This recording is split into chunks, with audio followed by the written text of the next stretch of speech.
मैं साक्षी त्रिपाठी हिंदुस्तान 24 में आप सभी का स्वागत करती हूं। जैसे जैसे चुनाव नजदीक आ रहे हैं, सभी की धड़कनें बढ़ती जा रही हैं। सभी नजरें लगाए बैठे हैं कि आखिर इस बार किसकी सरकार।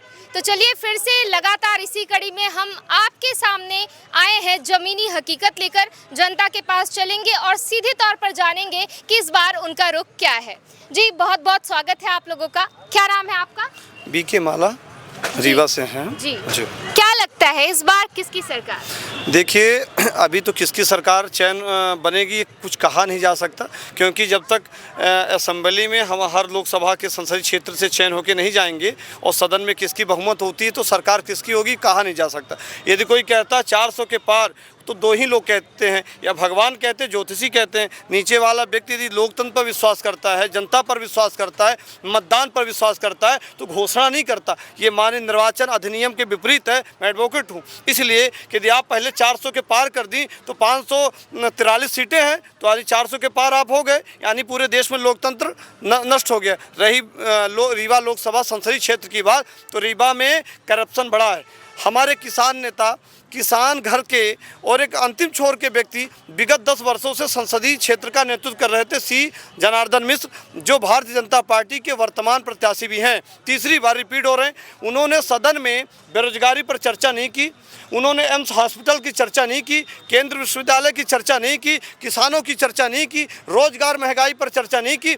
हम भी एक जनता हैं, मतदाता हैं, तो निश्चित तौर से अपने क्षेत्र में ये कभी एक समय ऐसा था कि बिंद प्रदेश के ज़माने में रीवा मुख्यालय हुआ करता था, यहाँ हाई कोर्ट था, यहाँ रीवा में मुख्यमंत्री बैठा किया करते थे। तो निश्चित तौर से जनता की अपेक्षा होती है कि जब हमारे पास संसदीय व्यवस्था थी, हमारे पास रीवा में मुख्यालय सदन था, आज हमारे पास मुख्यालय नहीं है।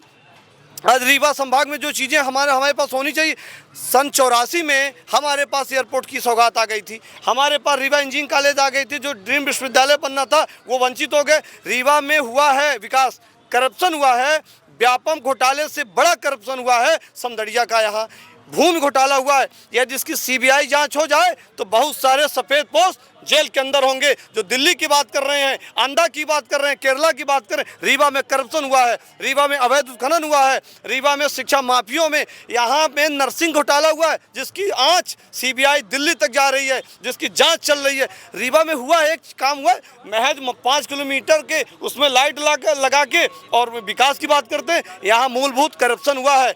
चंद यहाँ में ये रीवा संभाग हुआ करता था, रीवा संभाग एक नेतृत्व करता था, आज वो वंचित है। कोई सूरज मादे सोता है, कोई तरस रहा उजियारे को।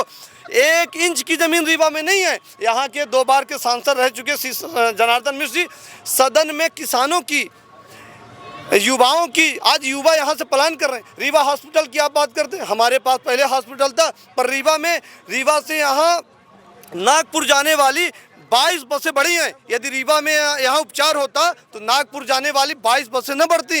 यहाँ के लड़के नई गढ़ी, देवतलाव, जवा, यहाँ के लड़के भोपाल में छोटे छोटे तबके काम कर रहे हैं, निचले पायदान के काम कर रहे हैं। यहाँ पर परीक्षा केंद्र नहीं होते। यहाँ के लड़के ठाकुर रणमत सिंह महाविद्यालय, रीवा इंजीनियरिंग कॉलेज के बच्चे बताइए कहाँ जा रहे हैं। यहाँ एम्स हॉस्पिटल हुआ करता था, यहाँ के लड़के पलायन कर रहे हैं, नागपुर जा रहे हैं, पकौड़ा जरूर तल रहे हैं। यहाँ के नेट, जेआरएफ, एमएससी, पीएचडी लड़के भाग रहे हैं। यही विकास हुआ है। और यहाँ अपना मुंह बोलापन है तो कह रहे हैं। रीवा की ग्रामीण क्षेत्रों में सड़कों को देख लीजिए, यहाँ करप्शन हुआ, यहाँ अधिकारियों का बोलबाला है, अधिकारी मनचाहे तरीके से यहाँ भ्रष्टाचार किए। बिजली में भ्रष्टाचार हुआ, 1 लाख करोड़ का यहाँ व्यापक भ्रष्टाचार हुआ, भूमि घोटाला हुआ। ये हमारे पास रिकॉर्ड है। रीवा मध्य प्रदेश में जो स्वच्छ छवि माना मेरा एक सवाल, आपने ये जो आरोपों की झड़ियां लगा दी है कि 47 की स्पीड से, तो इतनी समस्याएं होने के बावजूद भी विगत विधानसभा चुनाव में इतनी भारी बहुमत के साथ भाजपा की सरकार इसी विंध्य क्षेत्र में आखिर क्यों? आखिर जनता ने ही चुना? देखिए, कभी कभी ऐसा होता है, आप आकलन करिए हर विधानसभाओं में, तो जो चुनाव आपने जीता है वो 5,000, 8,000, 10,000 के मतों से जीता है। उससे ये साबित नहीं होता कि आप एक तरफ एक आदमी 70,000 वोट पा रहे हैं, 2 लाख वोट पर, एक आदमी 45,000 वोट के चुनाव जीत के चला जाता है, तो इससे साबित नहीं होता कि आपने विकास किया है। यदि आप रचनात्मक विकास करते, 70 साल कांग्रेस की सरकार थी, क्यों थी? हमको बताइए ना। 70 साल कांग्रेस की सरकार थी, क्यों थी? ये कोई उत्तर दे। आज 20 साल में आप वो भ्रष्टाचार पर प्रभावित हो गए। रोटी को लेके आए थे, सबसे महंगी रोटी कपड़ा मकान की बात कर रहे थे, आज दाल सबसे अधिक महंगी है।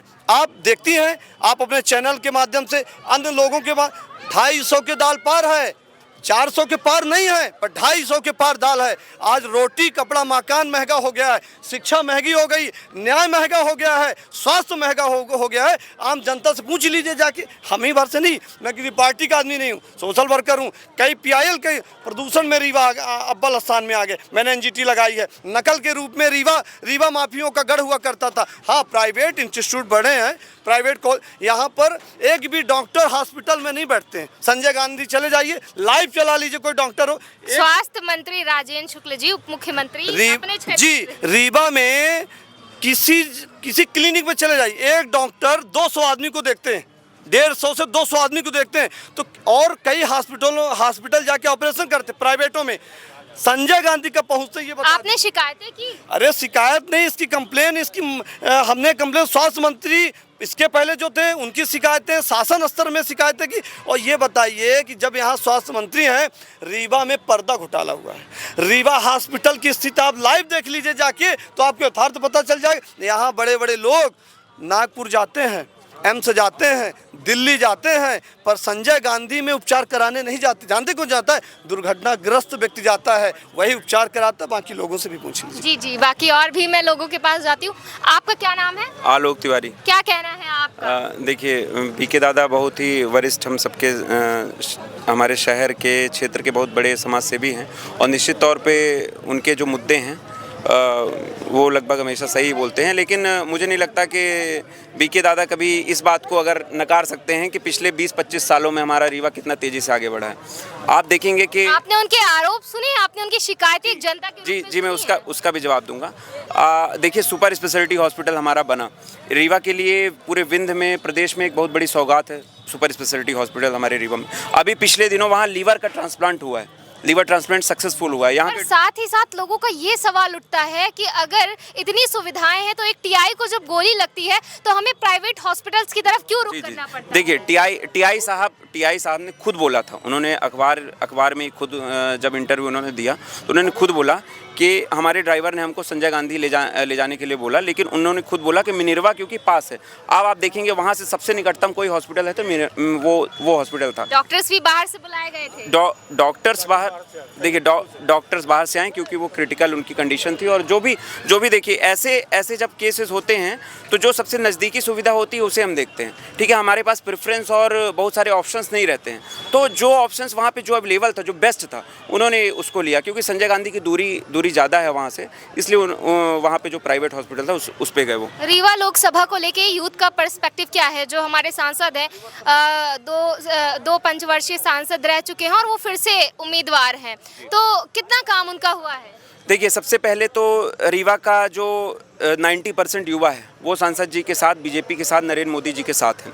क्योंकि रीवा का जो बात साथ की नहीं है, बात रोजगार की है। देखिए, रोजगार की आपने बात की, ठीक है। रीवा में आप देखिए कि स्टार्टअप और जो बिजनेस का और बाकी चीज़ें जो रोजगार का आप देखेंगे तो काफ़ी तेज़ी से चीज़ें बढ़ी, क्योंकि हमारे यहाँ की इकोनॉमी बढ़ रही है। आप आज शहर की आप कंडीशन देख लीजिए, है ना। पहले रीवा कैसा था, अब कैसा हो गया। यहाँ की इकोनॉमी डेवलप हो रही है, क्योंकि तो लोगों के जेब में क्योंकि पैसा है इसलिए इकोनॉमी बढ़ रही है। तो निश्चित तौर पर आप रोजगार देखिए, अगर कोई वो व्यक्ति बोले जो घर में कुछ नहीं कर रहा है, जो पढ़ाई का स्तर जिसका डाउन है, तो कह रहा है कि रोजगार नहीं है। आज आप देखिए, रोजगार किसको नहीं मिल रहा है? जो व्यक्ति तैयारी कर रहा है, जो पढ़ा लिखा है, उसको रोजगार की उसको रोजगार ढूंढने के लिए उसको कहीं जाने की जरूरत, जो अपनी स्किल पे काम करेगा उसको रोजगार ढूंढने की जरूरत नहीं है। आज आप देखिए, यहाँ के रीवा के एक युवा ने स्टार्टअप शुरू किया, चाय का स्टार्टअप शुरू किया, और आज आप देखिए उसकी करोड़ों रुपए, 100 करोड़ के ऊपर उसका टर्नओवर है।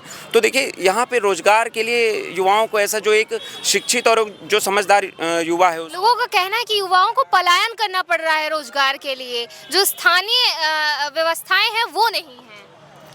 देखिए, पलायन सिर्फ जो है वो परिस्थिति पे निर्भर नहीं करती। पलायन एक युवाओं की एक चॉइस भी हो सकती है, कई लोगों की चॉइस होती है, तो उसको आप, और ऊपर से हमारे पास कोई लोग कुछ भी कहते हैं। देखिए, आंकड़ा आपके पास है, कोई क्या आंकड़ा दे सकता है कितने युवाओं का पलायन हुआ है, कितने लोग यहाँ आके रोजगार कर रहे हैं? इसका देखिए कोई आंकड़ा नहीं, कहने वाले कुछ भी कहेंगे, लेकिन आंकड़ों के साथ कोई बात करे ना, कोई बताए कि ये परसेंटेज आंकड़ा है, ये किसी एजेंसी ने ये सर्वे किया है, तब फिर क्या सरकार अब सिर्फ आंकड़ों पर चलेगी?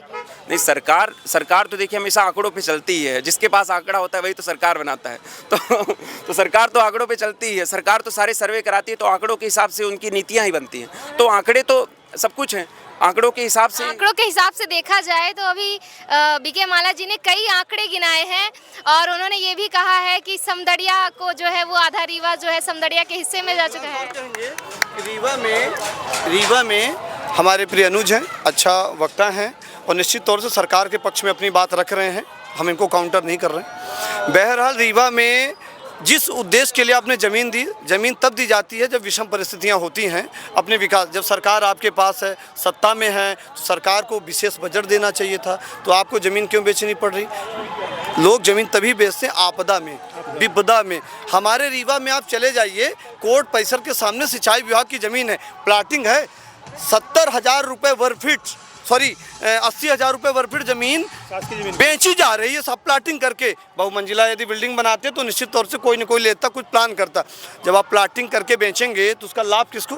सीधे तौर से रीवा में भूमाफियों का कब्जा हुआ है। चले जाइए, बिना टीएनसीपी के, यहाँ नगर निगम परिसर में काम हो रहा, कुछ महज नगर निगम के अधिकारी कर्मचारी होंगे, बिना टीएनसीपी के भूमाफियों ने रीवा की बेशकीमती जमीन बेच दी है, बिना रेरा अधिनियम 1956 की बेची है। सुनिएगा, रीवा में 22 तालाब शहर से गायब हो गए।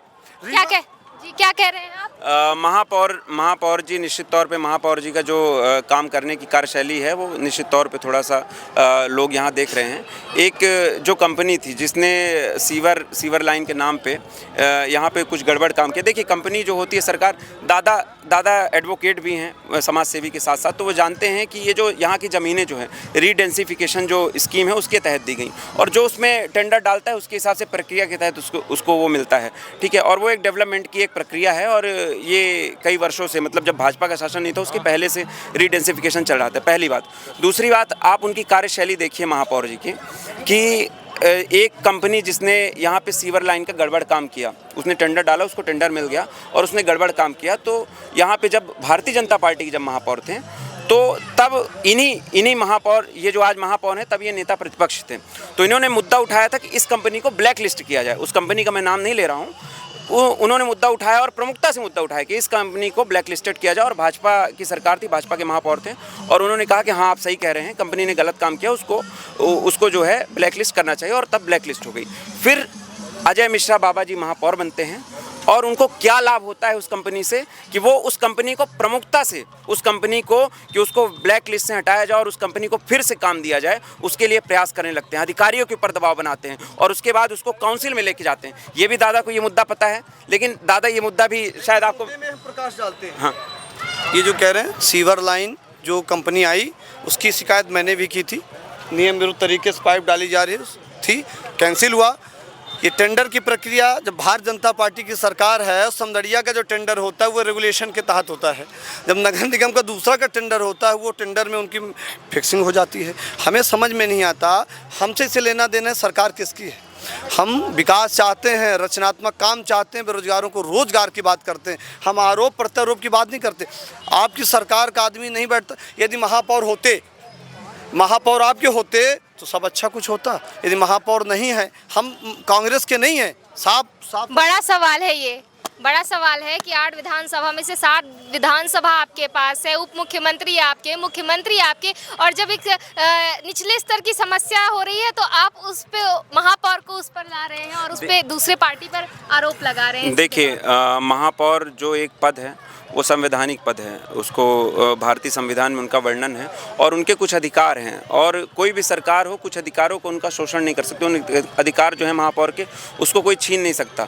तो वही हम आपको बता रहे हैं ना, ऊपर से जो स्कीम आ रही है और जिस लेवल तक होनी चाहिए, जैसे नगर निगम में होना चाहिए, महापौर जी उस चीज़ को अड़ंगा लगा रहे हैं कि वो काम हो ना पाए, कोई अच्छा काम यहाँ हो ना पाए। ये आप आज यहाँ से देखेंगे, सिल्वी प्लाजा की रोड का डामरीकरण होने वाला था, महापौर जी ने पूरी जोर लगा दिया कि, और ठेकेदार के ऊपर दबाव बनाया कि इसका डामरीकरण और ये रोड ना बने, ताकि विधानसभा में उनको लाभ मिले। ये बात भी दादा को पता है, और मेरी बात से शायद दादा सहमत भी होंगे। नहीं, वो काउंटर करने के लिए बुला रहे हैं हमें। इस आदरणीय आलोक जी कह रहे हैं कि रोड के लिए महापौर जी और अन्य लोगों ने शिकायत की। बात सही है, शिकायत क्यों हुई? जहाँ पे रोड बनी है, एक आरसीसी रोड बनी थी, पीसीसी रोड बनी है, चलने लायक रोड है, सुविधाजनक रोड है, वहाँ आपने रोड पे डामर करके फर्जी भाड़ा कर रहे हैं, तो लोग शिकायत तो करेंगे।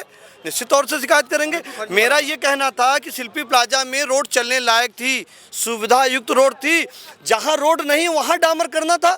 PWD के अधिकारी उस रोड के नाम पर फर्जी बिल बना रहे थे, तो महापौर जी ने शिकायत की होगी, अन्य स्थानीय लोगों ने शिकायत की होगी। यदि राजेंद्र शुक्ला जी जहाँ प्लान कर दें, हम आपको सिरमौर चौराहा ले चलते। सिरमौर चौराहा के पास एक पार्क बनाया गया है, पार्क के पीछे पार्क को समदड़िया जी बनाना है, पार्क के बाहरी भाग को भी समदड़िया जी को बनाना था। लोक निर्माण विभाग उसी रोड को बना देता है, उसी को समदड़िया जी बिल निकालते हैं। ये करप्शन नहीं है? जो मूलभूत चीज़ें हैं जहाँ पे आवश्यकता नहीं है, नेहरू नगर चले जाइए, इंदिरा नगर चले जाइए, ये भी नगर निगम क्षेत्र हैं, यहाँ भी रोड बना दीजिए, डामर की सुविधाएँ दे दीजिए। महापौर जी का मैं पक्ष नहीं ले रहा हूँ, पर बशर्ते जो लॉजिक है, जो रेगुलेशन है, जो नियम है, वो ये कह रहे थे। अब किसी को बदनाम कहना, किसी को बाह फैलाना, एक महापौर पूरे मध्य प्रदेश में 1-2 महापौर, 4 महापौर हैं। रीवा में एक अकेले कांग्रेस पार्टी का महापौर है, 8 विधायक आपके, प्रदेश में सरकार आपकी, आप यहाँ तक पार्षद अपने दल में ला रहे हैं, MIC को तोड़ रहे हैं, तो निश्चित तौर से उसकी सरकार, बजट आपके पास है।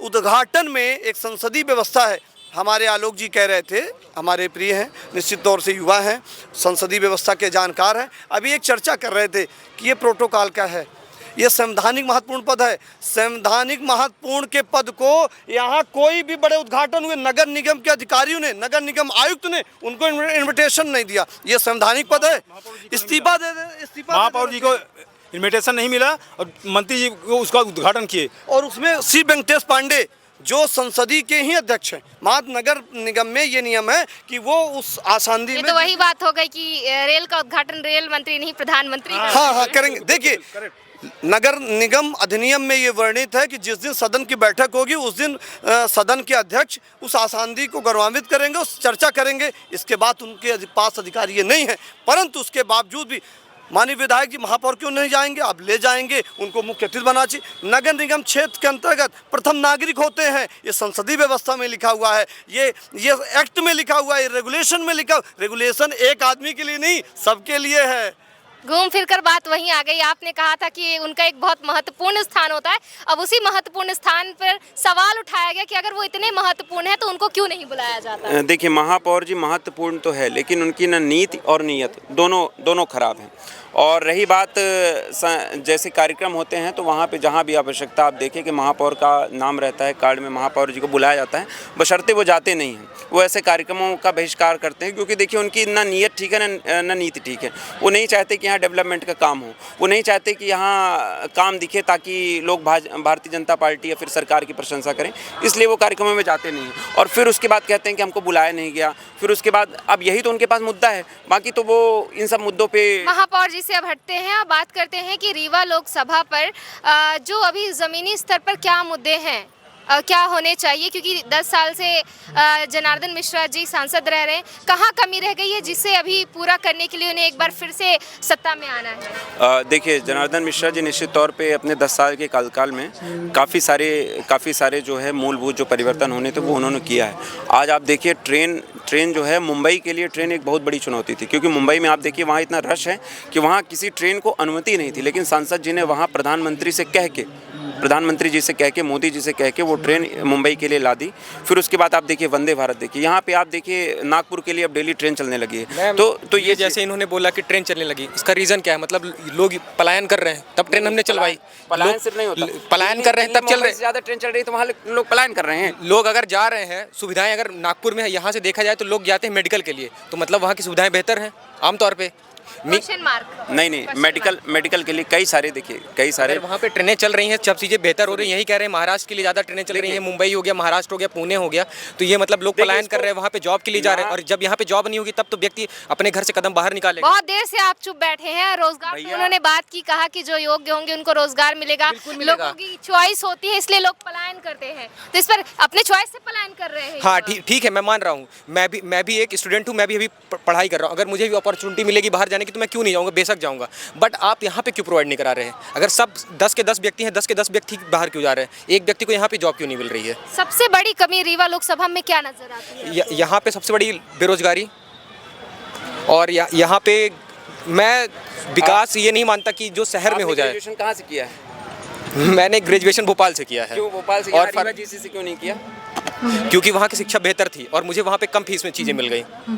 मतलब आपको रीवा जीसी से ज़्यादा वहाँ प्राइवेट कॉलेज से आप किए हैं जी। तो वहाँ प्राइवेट कॉलेज में आपको कम फीस कैसे मिल सकती है? स्कॉलरशिप के बेस्ड। स्कॉलरशिप के बेस नहीं अब आप देखिए, आप खुद ही ये चीज़ें एक्सेप्ट करने को आप तैयार नहीं हैं। आप बोल रहे हैं कि हमारे यहाँ बेहतर जो है आप शिक्षा देखिए, शिक्षा बेहतर है। जब यहाँ पे शिक्षा नहीं तो व्यक्ति बाहर ही जा रहा है ना, बात तो वही हुई। उनका कहने का मतलब ये है कि उन्हें वो क्वालिटी नहीं मिली इसलिए उन्हें बाहर जाना पड़ा। और फिर उसके और जेई का एग्जाम दिया होगा। जी, जेई का बिल्कुल, एग्जाम दिया बिल्कुल। होगा और एग्जाम में जो है तो यहाँ इंजीनियरिंग कॉलेज के टॉप रैंकर्स को मिलता है कि प्राइवेट कॉलेज वालों को टॉप रैंकर्स को मिलता है? जो मैं प्राइवेट कॉलेज में पढ़ा उसमें पहले मिलता है वहाँ नहीं, पे। उसमें पहले मिलता है, रीवा जीसी के बाद मिलता है। क्योंकि वो ज़्यादा मान्यता है उसको प्राप्त है। कौन सा कॉलेज है?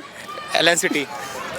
देखिए आप ये सब चीजें मुद्दे से भटक रहे हैं। चलिए मुद्दे पर आते हैं। हम बेसिक मुद्दों पर बात कर रहे थे कि एक अच्छा यूथ के पर्सपेक्टिव से आप बता दीजिए कि यूथ के पर्सपेक्टिव से क्या लगता है कि रीवा की पॉलिटिक्स में के हिसाब से भी कहाँ रीवा पॉलिटिक्स को हट के थोड़ा सा नेशनल पॉलिटिक्स पे बात करना चाहूँगा मैं। I really want to know कि मतलब मोदी जी आए, फिर से आए, अगेन आए।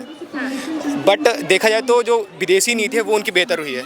अभी देखा जाए तो हाल ही फिलहाल में कल जैसे चाइना मालदीव्स का मुद्दा हुआ तो चाइना ने एक MOU साइन कराया कि हम आपको सैनिक सुरक्षा देंगे। और हमने क्या किया, वहाँ पे सैनिक हम दे नहीं रहे थे मालदीव से, सिर्फ 70 लोग थे, जो कि नॉर्मल बात है। जो कि डोर्नियर होता है, एक डोर्नियर जहाज़ होता है, उसको सुरक्षा देने मतलब रिपेयर करने के लिए अगर ख़राब हो जाए तो वो। तो कल क्या हुआ, ब्रह्मोस मिसाइल 3 शिपमेंट हमने भेज दी।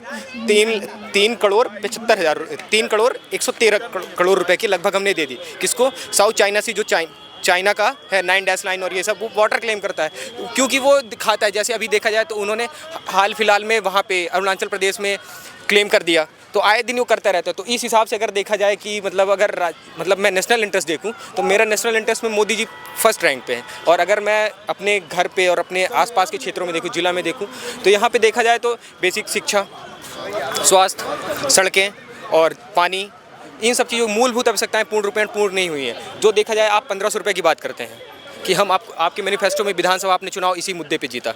Y are not giving 15,000 rupees in क्या बोलते हैं, स्किल ग्रेन करो आप उनको 15,000 रुपये तक दिलवाओ। Why are not talking about, आप हर बार कहते हो I am giving you 1500 rupees, sorry 1500 rupees. Why are not giving 15,000 rupees. आप उनको ऐसा बनाओ ना, स्किल डेवलप कराओ कि अगर आपकी सरकार तो 5 साल, अगर सरकार गई तो 1500 गया।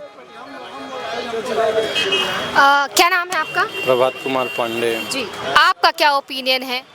देखिए, ऐसा है कि बीजेपी के लोग राष्ट्रीय और अंतर्राष्ट्रीय की बात करके मूलभूत सुविधाओं से जनता का ध्यान भटकाते हैं। देखिए, हमें वोट रीवा में देना है, हमें वोट ना कि दिल्ली में और अंतर्राष्ट्रीय जगहों पर देना है। हम यहाँ के सांसद जनार्दन मिश्रा को वोट करेंगे। यहाँ की जो मूलभूत सुविधा हैं उसमें ये लोग बात नहीं करते, पानी में बात नहीं करते, शिक्षा में बात नहीं करते, रोजगार में बात नहीं करते, बिजली में बात नहीं करते, रोड की बात नहीं करते, किसानों की बात नहीं करते। ये सिर्फ और सिर्फ मंदिर, मस्जिद और राम की बात करते हैं।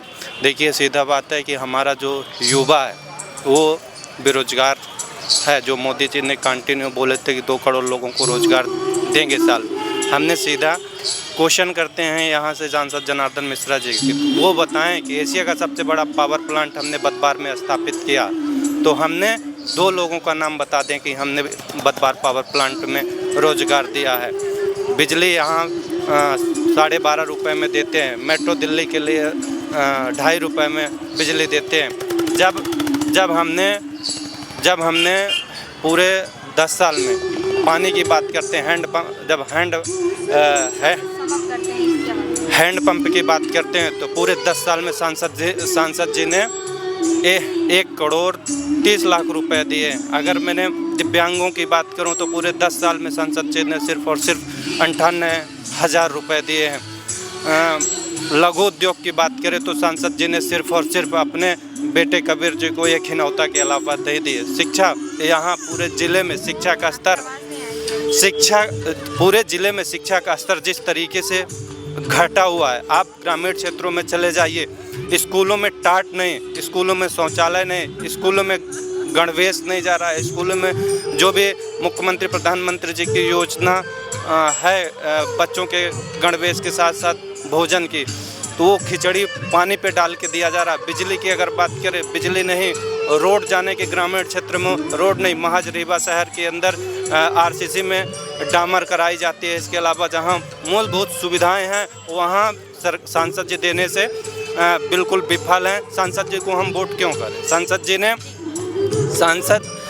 जी ने बता दें कि हमने रीवा जिले के लिए लोकसभा में किन्हीं मूलभूत सुविधाओं के लिए हमने रीवा जिले के लिए बात किया। सांसद जी ने किसी भी प्रकार के रीवा जिले के लिए हित के लिए बात नहीं किया, किसानों की एमएसपी पे बात नहीं किया। सांसद जी ने यहाँ के इंडस्ट्री के लिए बात नहीं किया। सांसद जी ने यहाँ के हॉस्पिटल के लिए बात नहीं किया। पूरे रीवा जिले में एक गर्ल्स हॉस्पिटल है, गर्ल्स कन्या महाविद्यालय है। 10 वर्षों में आप सांसद थे, एक भी कन्या महाविद्यालय आप खोलते, लेकिन आप इसमें विफल रहे। जगह जगह आपने क्या किया? सिर्फ और सिर्फ बेरोजगारी, महंगाई और रोजगार के सब चीज़ घटी है। बहुत बहुत धन्यवाद।